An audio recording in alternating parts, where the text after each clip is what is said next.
Всем приветики! Այսօր նորից պատրաստվում ենք միասին։ Այսօր այն օրերից մեկն է, որ ես որոշել եմ լինեմ no make-up կարգավիճակով, որովհետև մեր մաշկը ցանկանում է հանգստանել, իսկ մենք մեր շպարով ամենօրյա թույլ չենք տալիս։ Այսօրվա իմ տրամադրությունը դեղին եւ կապույտ գույների մեջ է եւ այո, ես սիրում եմ համադրել մի քանի գույն եւ ինձ թվում է դա ինձ մոտ լավ է ստացվում։ Ասեք։ Մինչդեռ հագնվում եմ, եկեք խոսենք նիհարելուց, ամենաակտուալ թեման երբևէ։ Ես նիհարել եմ 5 կիլոգրամ, չգիտեմ դա երևում է թե չէ, ամեն դեպքում ես շատ լավ զգում եմ դա իմ մարմնի վրա, նաև երբ որ հագնում եմ որևիցե հագուստ, ես ինձ զգում եմ ավելի կոմֆորտ։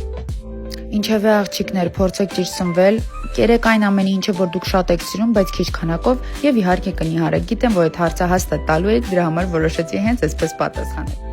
Իսկ իմ ուզում եմ խոսել իմ ամենասիրելի խոնավեցնող կրեմի մասին, ասեմ, որ նրան հայտնաբերել եմ Ֆրանսիայում ու ես իրան շատ եմ հավանում, որտեղ շատ խորը խոնավեցնում է եւ փափկեցնում է մաշկս։ Առավոտյան թե երեկոյան ես պարտադիր պայմանով օգտագործում եմ։